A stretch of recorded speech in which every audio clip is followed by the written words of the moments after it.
আসসালামু আলাইকুম প্রিয় বন্ধুরা। আজকে মাহে রমজানের বলতে গেলে শেষ জুমা, একেবারে দ্বার প্রান্তে আমরা এসে পৌঁছাইছি। অর্থাৎ এই রমজান মাসের আমাদের 4টা জুম্মা আমরা পেয়েছি।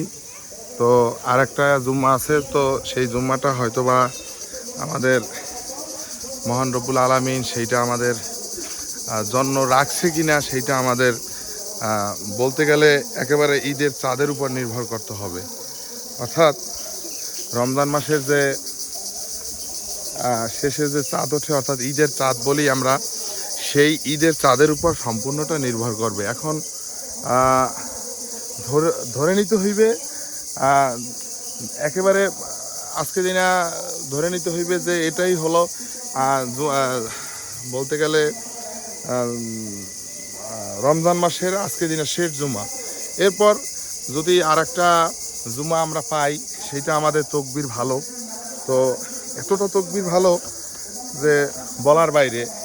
কারণ জুম্মাটা হচ্ছে এমন একটা মুসলমানদের জন্য এমন একটা দিন যে গরিবের হজের দিন, তাও আবার এই রমজান মাসে। তো দুই দিক দিয়ে আমাদের হলো এইটা প্লাস পয়েন্ট। তো আল্লাহ তাআলা পবিত্র কোরআন এবং হাদিসে ঘোষণা করছে যে গরিবের হজের দিন, এটা হলো গরিবের হজের দিন। তো গরিবের হজের দিন বলতে তাও আবার এই জুম্মার দিন।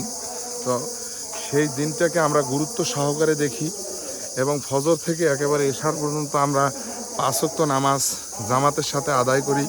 সবাই বলি আমিন। কারণ মৃত্যুর পরে সর্বপ্রথম আপনার যে হিসাবটা হবে সেইটা হলো নামাজের হিসাব। এরপরে পর্যায়ক্রমে আপনার কর্মকাণ্ড, এরপরে আপনার আচার বিধি, অর্থাৎ জীবনে আপনি কি করছেন 60 বছর জীবনে বা 100 বছর জীবনে বা তারও দিক আপনি কি করছেন, সেইগুলোর উপর আপনার মনে করেন বিচার বিশ্লেষণ বা আপনার আমলে সেইটা লেখা থাকবে বা সেই ফল পাইবেন।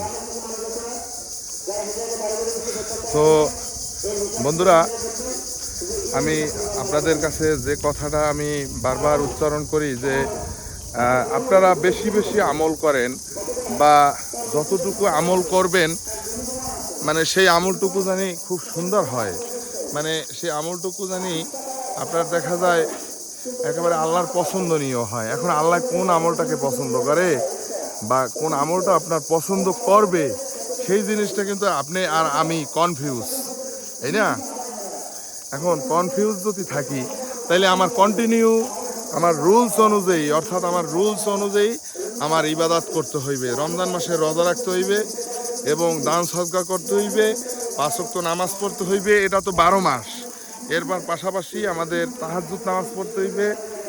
এরপর গরিব বা এতিম এদেরকে সম্মানের চোখে দেখতে হইবে এবং মানে ইসলামের যত বা নবী রাসূলের যত সুন্নাতি যত কাজ আছে সেই কাজগুলো আমাদের মেনে চলতে হইবে। তো ভিউয়ার্স, আমি আমাদের এই মসজিদের দ্বার প্রান্তে পৌঁছে গেছি। রাস্তার এপার আমি বৈশাখ কথা বলি, আর মাঝখানে পুকুর, আর ওপারটায় হচ্ছে আমাদের মসজিদ। তো ওই মসজিদে হুজুর সাহেব খুতবা দিতে আছে, সেই খুতবা আপনারা শুনতে পাচ্ছেন। তো তার ভিতরেও আমি আপনাদের মাঝে যে ভিডিওটা পেই, কারণ আপনাদের সাথে যুক্ত থাকার জন্য, বাস্তব কিছু কথা আপনাদের মাঝে তুলে ধরার জন্য। তো আজকে দিনা যে দেখা যায় আপনার 23 রমজান, তো 23 রমজানের যে একটা ছোঁয়া, সেটা যারা রমজান রাখছে তারাই অবশ্যই এই জিনিসটাকে বোঝে বা ভালোবাসে। তো রমজানের যে একটা মজা ইফতারের সময়, সেই মজাটা কিন্তু আপনি অন্য অন্য সময় পাবেন না। বা সেহরির সময় যে আপনার একটা মজা, সেই মজাটা কিন্তু আপনি অন্য অন্য সময় পাবেন না।